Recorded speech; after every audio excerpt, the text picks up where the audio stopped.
देख रहे हैं अनहोनी, तो चलिए बढ़ते हैं आज की इस कहानी की ओर। दिसंबर की सर्दियों में सवेरे सवेरे चिट्ठी की आवाज़ सुनकर घर के अंदर से महेंद्र आंख मलते हुए गेट खोलने आता है।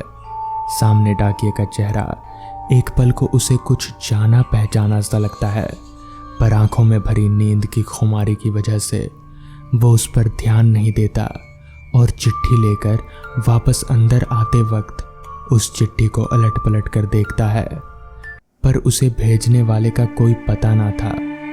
आजकल ईमेल के ज़माने में भला चिट्ठी कौन भेजता है? बड़बड़ाते हुए घर के अंदर दरवाजे के पास टेबल पर वो चिट्ठी रख नहाने कर ऑफिस चला जाता है। रात को वापस आने पर दरवाज़ा खोलते समय उसकी पत्नी का फ़ोन आता है। फ़ोन पर बातें करने के बाद वो हाथ मुंह धोकर खाने की तैयारी करता है। खाने से फ्री होकर महेंद्र अपने बेड पर बैठकर मोबाइल में नोटिफिकेशन चेक कर ही रहा था, तभी उसकी नज़र मुश्ताक के भेजे गए एक मैसेज पर पड़ती है। महेंद्र मैसेज पढ़कर हड़बड़ी से मुश्ताक को फ़ोन लगाता है और बोलता है, हाँ हेलो मुश्ताक, क्या हुआ? इस पर सामने से मुश्ताक बोलता है, यार वो अपना माइकल था ना, 2 दिन पहले उसकी मौत हो गई। इस पर महेंद्र, मौत? क्या? हेलो हेलो, और फ़ोन कट जाता है। महेंद्र बार बार मुश्ताक को फिर से फ़ोन लगाने की कोशिश करता है, पर फ़ोन नहीं मिल पाता। थक कर वो फ़ोन बेड पर फेंक कर कमरे से बाहर चला जाता है। हॉल में पहुंचने तक उसे कॉलेज के दिन याद आ जाते हैं। कैसे वो माइकल, मुश्ताक और मनदीप चारों कॉलेज में मस्ती किया करते थे। फाइनल ईयर में तो उन चारों ने एक फ्रेशर की रैगिंग बड़े जोश से ली करते थे, और वो दिन भी याद आता है जब उन्होंने एक फ्रेशर की रैगिंग ली। वो सब याद आते ही अचानक उसके जहन में सवेरे वाले डाकिये का चेहरा रौंद जाता है, जो कुछ कुछ उस फ्रेशर की तरह मिलता था। उसका चेहरा याद आते ही महेंद्र के माथे पर पसीना चू जाता है, दिल तेजी से धड़कने लगता है।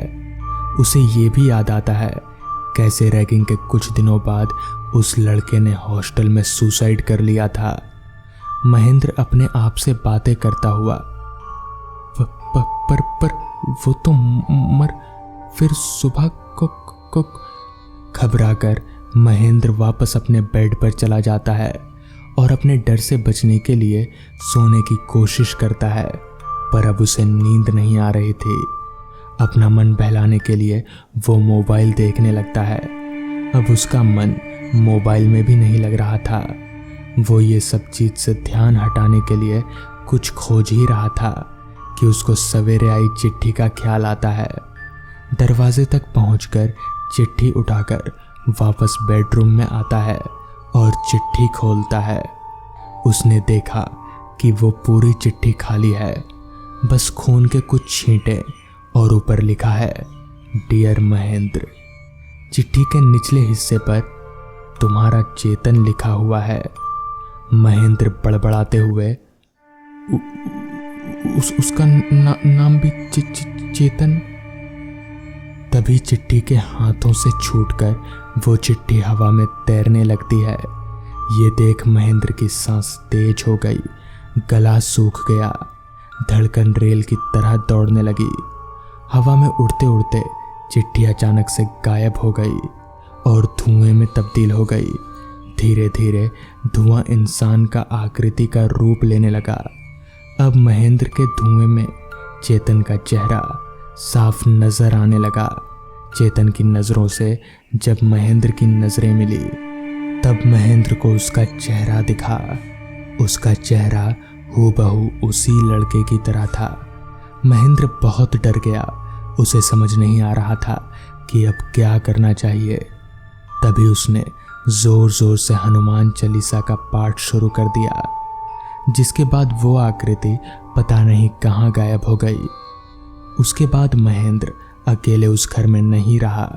वो भागकर एक पड़ोसी के यहाँ चला गया और फिर सुबह होते ही लौटा। तो दोस्तों, ये थी आज की कहानी। अगर आपको ये कहानी पसंद आई हो तो चैनल को सब्सक्राइब और वीडियो को लाइक करना ना भूलें। तो मैं आपका दोस्त आर्यन जल्द ही मिलूँगा आपसे ऐसी ही एक कहानी के साथ।